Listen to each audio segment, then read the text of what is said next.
Good morning दोस्तों, Magadh IAS में आपका स्वागत है। आज हम आपको इतिहास के उत्तर लेखन विधि के बारे में बताएंगे। इसके पहले लेक्चर में हमने ये बताया था कि इतिहास को कैसे पढ़ा जाता है। आज हम बताएंगे कि इतिहास के प्रश्नों को कैसे लिखा जाता है। तो आइए हम आपको मेन कॉन्सेप्ट समझाएंगे कि वो कौन सी ऐसी चीज़ें हैं जिनको आप समझ जाएंगे तो मेंस की आंसर राइटिंग करने में आपको सुविधा होगी।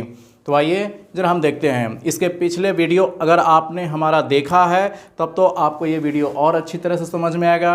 अगर आप नहीं देखे हैं तो मेरा आपसे सलाह है कि आप जाकर पहले वो वीडियो देखिए, इसके बाद इस वीडियो को आपको समझ में आएगा। तो हम स्पेशल इसलिए ये वीडियो लेकर आए हैं कि बहुत सारे ऐसे स्टूडेंट हैं जो पढ़ने के लिए तो दिन रात किताबें पढ़ डालते हैं, बहुत सारे किताबें पढ़ जाते हैं, लेकिन जब उनसे मेंस लिखने के लिए कहा जाता है तो उनको समझ में नहीं आता है कि मेंस में वो उत्तर की शुरुआत कहाँ से करेंगे, कैसे करेंगे। उन्हीं सब स्टूडेंट की परेशानियों को दूर करने के लिए मैं आपको आज ये बताऊंगा कि उत्तर लेखन विधि होती क्या चीज़ है। तो दोस्तों, उत्तर लेखन विधि के कई पार्ट होते हैं। तो जैसा कि हमने पिछले वीडियो में आपको बताया था कि कोई भी मेंस इतिहास जब हम पढ़ते हैं तो उसमें मूल रूप से 6 टॉपिक हमें पढ़ना होता है। कोई भी हम इतिहास पढ़ते हैं तो 6 टॉपिक हमें पढ़ना पड़ता है। उसकी आर्थिक व्यवस्था, उसकी कला संस्कृति, सामाजिक व्यवस्था, राजनैतिक व्यवस्था, धार्मिक व्यवस्था, प्रशासनिक व्यवस्था। ये 5-6 टॉपिक हम हर चैप्टर में पढ़ते हैं। जैसे मौर्य काल के बारे में अगर आप पढ़ रहे हैं तो मौर्य काल की अर्थव्यवस्था कैसी थी, मौर्य काल की कला संस्कृति कैसी थी, मौर्य काल की सामाजिक स्थिति कैसी थी, मौर्य काल की राजनीतिक स्थिति कैसी थी, मौर्य काल की धार्मिक स्थिति कैसी थी। इन्हीं 5-6 टॉपिक पे सवाल पूछे जाते हैं। प्रीलिम्स में ही पूछे जाते हैं और मेंस में ही पूछे जाते हैं। तो आप चाहे IAS की एग्ज़ाम दे रहे हों या BPSC प्रीलिम्स मेंस कोई भी एग्ज़ाम दे रहे हो या इंडिया का कोई भी गवर्नमेंट एग्ज़ाम आप दे रहे हैं और अगर उसमें प्रीलिम्स में हिस्ट्री मेंशन है तो यहीं से सवाल आपसे पूछे जाएंगे। और ख़ास करके उन दोस्तों के लिए तो और भी उपयोगी होगा जिनका ऑप्शनल सब्जेक्ट हिस्ट्री है। तो आइए हम देखते हैं कैसे इतिहास के प्रश्नों का उत्तर लिखा जाता है। तो सबसे पहले हम अर्थव्यवस्था के टॉपिक को हम देखते हैं कि उस काल पीरियड में, उस समय में अर्थव्यवस्था कैसी रही होगी। तो उस अर्थव्यवस्था के अंदर ये 5-6 टॉपिक में से हम पहले टॉपिक पे चलते हैं, अर्थव्यवस्था। अब ये अर्थव्यवस्था में हमें क्या क्या पढ़ना पड़ता है और कहाँ कहाँ से सवाल आते हैं, हम वो टॉपिक देखते हैं। तो सबसे पहले अर्थव्यवस्था में निम्न बिंदु शामिल होते हैं। कौन कौन से बिंदु शामिल होते हैं? कृषि। सबसे पहले कृषि शामिल होती है। कृषि में हमें क्या क्या पढ़ना पड़ता है?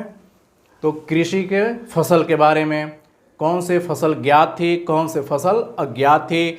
अगर आप लोग गवर्नमेंट एग्ज़ाम देते होंगे तो बहुत बार आपको ऐसे प्रश्न मिले होंगे कि भारत में सबसे पहले कौन सी फसल की पहचान हुई थी या कौन सी फसल की बुआई हुई थी। ये ऐसे प्रश्न हमेशा आते हैं। हड़प्पा काल में सबसे पहला ज्ञात फसल कौन कौन सी थी, कौन कौन सी फसल अज्ञात थी, ये सारे हमें प्रश्न मिलते हैं। तो उसके बारे में हम फिर डिटेल से पढ़ेंगे जब टॉपिक पढ़ेंगे। तो हम पहले ही आपको बताएं कौन कौन सा टॉपिक पढ़ना है और यही टॉपिक पढ़ना है। तो कृषि में फसल पढ़ना है।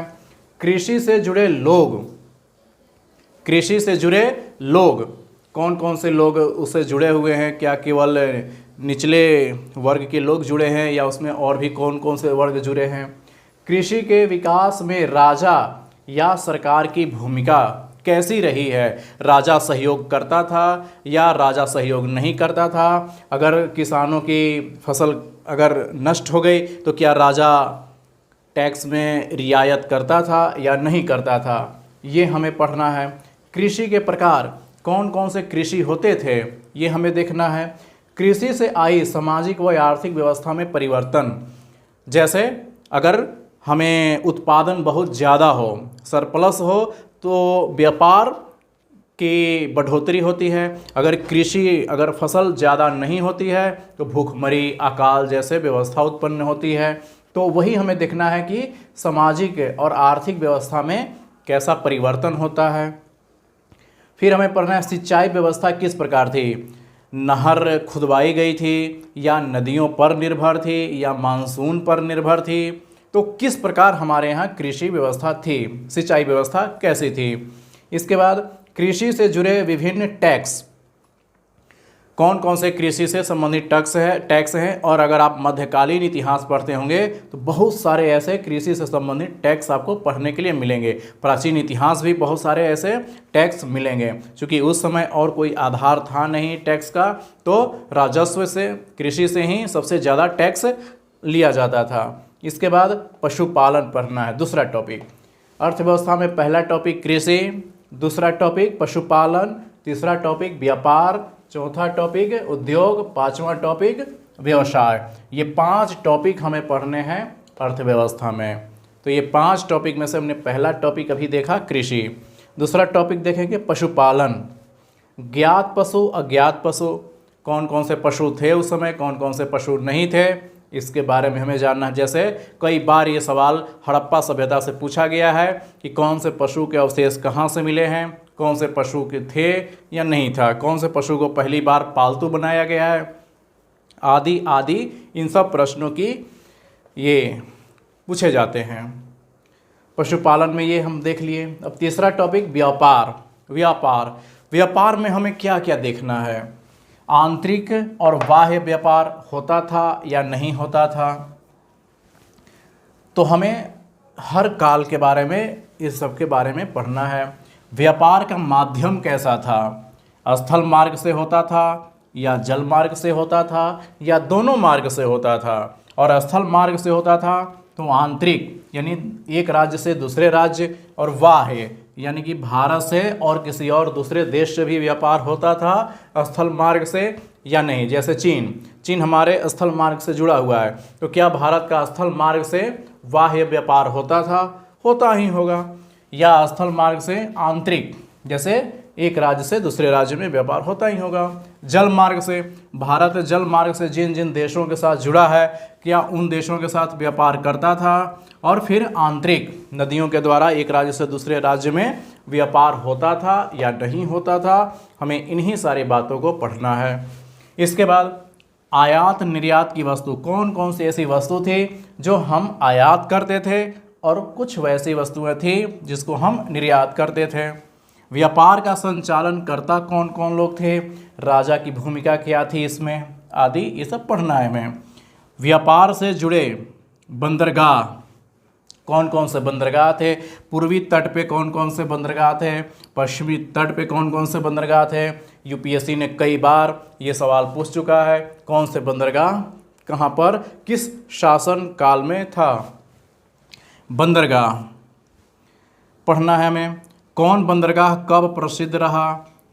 कई बार जब हम इतिहास पढ़ेंगे तो हम देखेंगे कि कौन से बंदरगाह से कब का प्रसिद्ध रहा है, किस बंदरगाह से कौन सी वस्तु का आयात और कौन सी वस्तु का निर्यात होता रहा है उस समय, ये हम देखेंगे।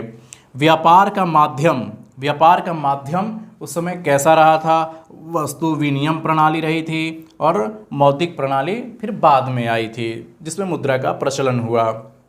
फिर व्यापार में हमें पढ़ना है, व्यापार से तात्कालिक समय में सामाजिक, आर्थिक और राजनीतिक व्यवस्था में क्या क्या परिवर्तन आया कि नहीं आया।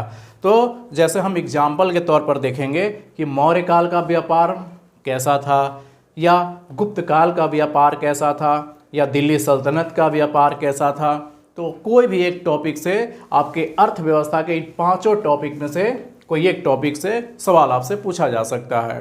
तो इसलिए जब हम पढ़ाई करेंगे तो इन सब के अंदर गहराई से डूबकर इन सारे चीज़ों की हम खोज पड़ताल करेंगे, तब जाकर आपकी सही मायने में मेंस की तैयारी होगी और तब जाकर के आप उत्तर लिख सकते हैं इतिहास के प्रश्नों को। व्यापार के बाद फिर हमें क्या पढ़ना है अर्थव्यवस्था में, फिर उद्योग के बारे में पढ़ना है। उद्योग के बारे में हमें क्या पढ़ना है, कृषि आधारित उद्योग कौन कौन से थे उस समय, धातु आधारित उद्योग कौन कौन से थे, किस किस धातु से परिचित थे लोग, किस किस धातु से परिचित नहीं थे, किस किस धातु से परिचित नहीं थे। तो ये 4 टॉपिक हमें उद्योग के बारे में पढ़ना है। इसके बाद फिर व्यवसाय। व्यवसाय उस समय किस तरह के व्यवसाय से परिचित थे? क्या आरंभ में व्यवसाय जटिल था? यदि जटिल था तो कैसे, कब से, ये हमें पढ़ना है। व्यवसाय से आए तत्कालीन समाज में आर्थिक राजनीतिक परिवर्तन के बारे में हमें चर्चा करनी है, पढ़नी है। तो मैं बस सिर्फ आपको ये कॉन्सेप्ट समझाना चाह रहा हूँ कि जो भी हम टाइम पीरियड पढ़ेंगे, कालक्रम पढ़ेंगे, जैसे गुप्त काल पढ़े या मौर्य काल पढ़े या वैदिक सभ्यता पढ़े या गुप्तोत्तर काल पढ़े या मौर्योत्तर काल पढ़े, हमें उन सब में ये 5 टॉपिक पढ़ना है। और उन 5 टॉपिक के अंदर क्या क्या चीज़ें पढ़नी है उसकी हमने अभी सिर्फ अर्थव्यवस्था के बारे में हमने अभी सिर्फ बताया। हम अगली वीडियो में बताएंगे कि कला संस्कृति के बारे में हम बताएंगे कि उसके अंदर क्या क्या पढ़नी है। इसके बाद हम बताएंगे सामाजिक, आर्थिक, सामाजिक के बारे में कौन कौन से टॉपिक पढ़ना है। इसके बाद हम बताएंगे राजनीतिक प्रणाली के अंदर कौन कौन सी बातें पढ़नी है। इसके बाद हम बताएंगे धार्मिक के अंदर कौन कौन से टॉपिक पढ़ना है। आइए दोस्तों, अभी हमने आर्थिक व्यवस्था के बारे में देखा। अब इसके बाद हम देखते हैं सामाजिक व्यवस्था। हम पढ़ रहे हैं कि इतिहास के प्रश्नों के उत्तर लेखन विधि, कैसे इतिहास में मेंस की आंसर राइटिंग की जाती है, हम ये पढ़ रहे हैं। इसके पहले के वीडियो में आपने पढ़ा कि इतिहास को कैसे पढ़ा जाता है।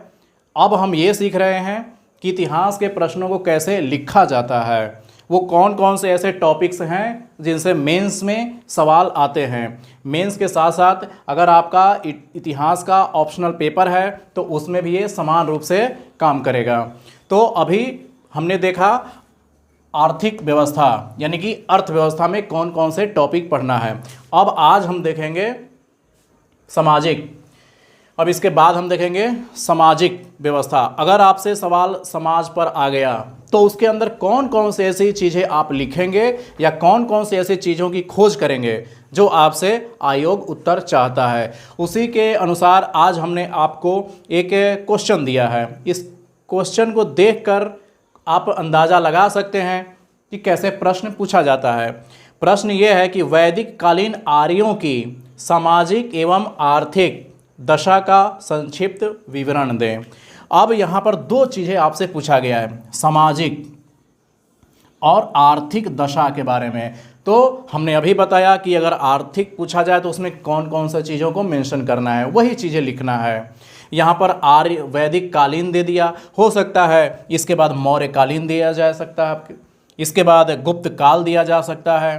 तो कोई भी टाइम पीरियड आपको यहाँ दिया जा सकता है और उसकी सामाजिक और आर्थिक या राजनैतिक या प्रशासनिक या धार्मिक या कला संस्कृति, कोई भी सवाल यहाँ डाला जा सकता है। तो हम यही आपको बताने की कोशिश कर रहे हैं कि अगर इनमें से कोई भी टॉपिक से एक सवाल आ जाए तो उसके अंदर की कौन सी ऐसी चीज़ें हैं जो निकाल कर आप लिखेंगे। तो इस क्वेश्चन में हम ढूंढने का प्रयास करेंगे कि सामाजिक जब हमें लिखना है तो क्या क्या हम लिखेंगे। तो हम सामाजिक स्थिति के बारे में देखते हैं। जब इसके बारे में हम पढ़ लेंगे सामाजिक के बारे में, फिर हम इसके बाद हम पढ़ेंगे राजनीतिक। अगर पूछ दिया जाए सवाल में तो राजनीति में हम क्या क्या लिखेंगे। उसी तरह से धार्मिक अगर सवाल पूछ दिया जाए कि वैदिक कालीन आर्यों की धार्मिक दशा कैसी थी तो हम क्या क्या उसमें लिखेंगे। और उसी प्रकार कला संस्कृति से सवाल पूछा जाए तो उसके अंदर हम क्या क्या लिखेंगे। तो आइए दोस्तों देखते हैं। तो सामाजिक स्थिति के बारे में देखते हैं क्या क्या पढ़ना है। तो भारतीय समाज या कोई भी समाज में कौन कौन से टॉपिक शामिल होते हैं। तो एक परिवार, दूसरा वर्ण व्यवस्था, तीसरा है वर्ण संकट, तीसरा है जाति व्यवस्था, पांचवा है महिलाओं की स्थिति और छठा है शूद्रों की स्थिति, दास व्यवस्था, अस्पृश्यता। तो ये हमें 6 टॉपिक पढ़ना है। इसका मतलब ये है कि अगर आपको सामाजिक स्थिति लिखना है तो आपको ये 6 टॉपिक के बारे में जानना है। तभी आप लिख सकते हैं कि वैदिक कालीन आर्यों के परिवार की स्थिति कैसी थी, वैदिक कालीन आर्यों की वर्ण व्यवस्था कैसी थी, वैदिक कालीन आर्यों की वर्ण संकट क्या था, वैदिक कालीन आर्यों की जाति व्यवस्था कैसी थी, वैदिक कालीन आर्यों की महिलाओं की स्थिति कैसी थी, वैदिक कालीन शूद्रों की स्थिति, दास व्यवस्था, अस्पृश्यता की स्थिति कैसी थी। तो ये तो सिर्फ हम वैदिक काल के बारे में, समाज के बारे में हमने पढ़ा। हो सकता है इसके बाद यहाँ पे मौर्यकालीन समाज आपसे पूछा जाए, तो फिर मौर्य काल के समाज के बारे में हम पढ़ेंगे कि मौर्य काल में जाति व्यवस्था कैसी थी, महिलाओं की स्थिति कैसी थी, वर्ण व्यवस्था, यानी कि यही 6 टॉपिक फिर हम उस मौर्य काल में भी पढ़ेंगे। तो बस मेंस में यहीं से सवाल पूछे जाते हैं। अगर एक बार ये आपका टॉपिक तैयार हो गया तो फिर मेंस लिखने में आपको बिल्कुल ही परेशानी नहीं होगी। तो आइए जरा देखते हैं सामाजिक स्थिति में हम क्या क्या लिखेंगे मेंस में। तो हम क्या लिखेंगे, सबसे पहले हम परिवार के बारे में बताएंगे। समाज किससे मिलकर बनता है, परिवार से मिलकर के बनता है। तो परिवार के बारे में हम क्या क्या जानकारी जुटाएंगे। तो यह समाज की सबसे छोटी इकाई होती है। सबसे छोटा इकाई समाज परिवार से मिलकर बनता है, जिसमें एक ही परिवार के लोग रहते हैं। तो सबसे शुरुआत यहीं से समाज हमारी शुरुआत होती है, परिवार से शुरुआत होती है। इसी परिवार के बढ़ने से वर्ण व्यवस्था उत्पन्न हुई होगी। तो वर्ण व्यवस्था आज हम भी जानते हैं कि वर्ण व्यवस्था 4 वर्ण व्यवस्था बनी हुई है, ब्राह्मण, क्षत्रिय, वैश्य और शूद्र। तो ये हमारे वर्ण व्यवस्था परिवार से पैदा हुई। तो हम देखेंगे किस किस कालखंड में कौन कौन सी वर्ण व्यवस्था उत्पन्न हुई, उन लोगों की क्या दशा रही। ये पढ़ने के बाद, ये लिखने के बाद फिर आप मेंस में आपको ये लिखना होगा दूसरा टॉपिक, वर्ण व्यवस्था। वर्ण व्यवस्था किसे कहते हैं, इसकी उत्पत्ति का आधार परिवार। वर्ण व्यवस्था की उत्पत्ति परिवार से हुई थी। वर्ण व्यवस्था कैसी थी, वर्ण व्यवस्था में परिवर्तन कैसे परिवर्तन हुआ, ये पढ़ना है। वर्ण व्यवस्था से क्या उत्पन्न हुआ, सामाजिक, आर्थिक, राजनीतिक परिवर्तन क्या क्या हुए वर्ण व्यवस्था से। तो वर्ण व्यवस्था से एक वर्ण संकट पैदा हो गया। वर्ण संकट क्या है भाई, तो उत्पत्ति कैसे हुई वर्ण संकट की, तो अनुलोम तथा प्रतिलोम विवाह से। ये तो आप सभी जानते होंगे कि ऊंची जाति और निचली जाति के बीच में अगर शादी होती है तो उसे अनुलोम प्रतिलोम विवाह कहते हैं। तो इसके बारे में हम डिटेल से पढ़ेंगे। तो ऐसा माना जाता है कि अगर कोई उच्च कास्ट की लड़का हो या लड़की निचले कास्ट के लड़के या लड़की से शादी करती है तो उससे जो बच्चे पैदा होती है, उससे जो बच्चा पैदा होता है उसी को हम वर्ण संकट कहते हैं। तो प्राचीन काल में ये ऐसा व्यवस्था बना हुआ था कि अगर उच्च कुल की कोई कन्या है और निम्न कुल का कोई लड़का है, अगर वो दोनों विवाह कर लेते हैं तो उनसे जो उत्पन्न होता है बच्चा, उसको लोग गांव से बाहर कर देते थे। यही वर्ण संकट बना। तो बाद की जो जातियां बनी, जातियां से उपजातियां बनी, तो ये उन्हीं जो गांव से बाहर कर दिए जाते थे उन्हीं सब को मिला करके एक नई उपजातियां बनी। तो ये सब हम प्राचीन काल में जब पढ़ेंगे तो सब पढ़ेंगे कि कैसे जाति व्यवस्था बनी हमारे यहाँ। इससे समाज पर क्या प्रभाव पड़ा, वर्ण संकट से हमारे यहाँ समाज पर क्या प्रभाव पड़ा, हमें ये पढ़ना है। इसकी उत्पत्ति कब हुई तथा इसकी संख्या में कब कब वृद्धि हुई, ये सारे चीज़ हमें वर्ण संकट के दौरान पढ़ना है और यही सब हमें मेंस में लिखना है। इसके बाद सामाजिक स्थिति में और कौन कौन से आएंगे, जाति व्यवस्था। हमें ये तो पता नहीं है कि जाति व्यवस्था कब पैदा हुई, लेकिन कुछ शास्त्रों के अनुसार इसमें पूरी व्यवस्था से बताया गया है कि हमारे यहाँ जातियाँ कैसे बनी, जातियों के उपजातियाँ कैसे बनी, ये सब हम डिटेल से पढ़ेंगे। और आज हमारे देश में जातियों को लेकर के बहुत बड़ा आंदोलन चलता है, तो इसके हम सारी व्यवस्था देखेंगे। तो जाति व्यवस्था में आपको क्या पढ़ना है, वर्ण व्यवस्था से ही जाति की उत्पत्ति हुई। कैसे, वर्ण व्यवस्था 4 वर्णों की रचना हुई, 4 वर्ण पैदा हुए, जैसा हमें बताया गया है, ब्राह्मण, क्षत्रिय, वैश्य, शूद्र। ये 4 वर्ण व्यवस्था से कई सारी उपजातियां पैदा हो गई। जैसे क्षत्रिय एक वर्ण व्यवस्था है, वर्ण है, अब इस क्षत्रिय में कई सारी जातियां हैं। उसी तरह से ब्राह्मण है, ब्राह्मण एक वर्ण हुआ, अब उस ब्राह्मण में कई सारी जातियां हैं और उन जातियों की कई प्रकार की उपजातियां हैं। तो इस प्रकार से हमारे यहाँ कई सारे समाज हमारे यहाँ कई जातियों में बटा हुआ है और जातियों के कई उपजातियों में बटा हुआ है। तो हम देखेंगे कि हमारे यहाँ कैसे जाति व्यवस्था, कितने प्रकार की जातियां थी, कौन कौन नई नई जातियां उत्पन्न हुई, कौन कौन सी उपजातियों की उत्पत्ति हुई। यही सब हमें सामाजिक स्थिति के बारे में पढ़ना है और यही जब मेंस में आएगा तो इन्हीं के बारे में लिखना है। फिर महिलाओं की स्थिति, आदि काल से ही महिलाओं की स्थिति दयनीय रही है, ये हम सभी जानते हैं। आज भी महिलाओं की स्थिति कोई ज़्यादा अच्छी नहीं है, लेकिन फिर भी पहले के अपेक्षा अब बहुत कुछ सुधार हो रहा है। लेकिन जब सामाजिक स्थिति हमसे सवाल पूछा जाएगा तो हमें महिलाओं की स्थिति के बारे में ज़रूर बताना पड़ेगा। तो हम क्या क्या बताएंगे उसमें? हम ये बताएंगे कि समाज में इनकी क्या स्थिति थी, इनको क्या क्या अधिकार थे और क्या इनको संपत्ति में अधिकार मिलता था।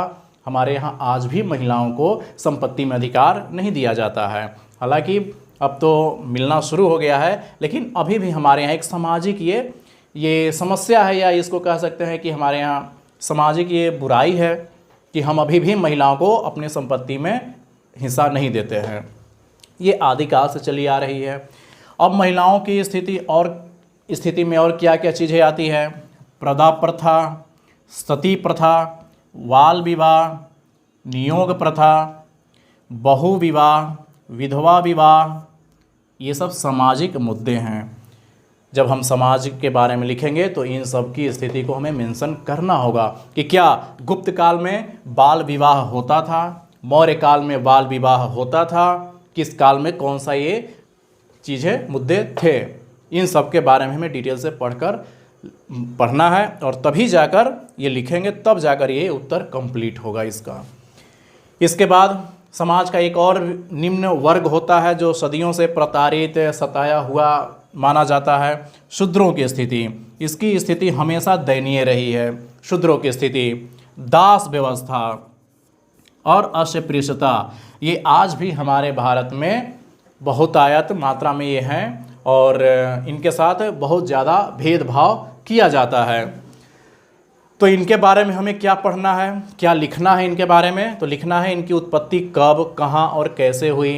हमें ये जानना है कि शूद्रों की उत्पत्ति कैसे हुई, इनको क्या क्या काम दिया जाता था, कौन सा काम लिया जाता था, इनका सामाजिक स्थिति कैसा था। जब हम इतने लिख लेंगे, इतना सब हम जान लेंगे, तब जाकर हमें ये सामाजिक स्थिति हम उनके बारे में जानेंगे। और इसके पहले हमने आपको बताया कि आर्थिक स्थिति भी बताना है साथ में। तो आर्थिक स्थिति के लिए जो हमने अभी इसके बारे में पहले डायमेंशन बताया कि कौन कौन से आर्थिक स्थिति में आएगा, उसके बारे में लिखना है, तब जाकर आपका मेंस हो या ऑप्शनल पेपर हो, तब आपका कंप्लीट होगा। तो इसमें हमने आपको सिर्फ ये बताया है कि मेंस में आंसर राइटिंग करनी कैसी है। अगले वीडियो में फिर हम बताएंगे। अभी हमने आपको बताया आर्थिक और सामाजिक के बारे में क्या क्या लिखना है।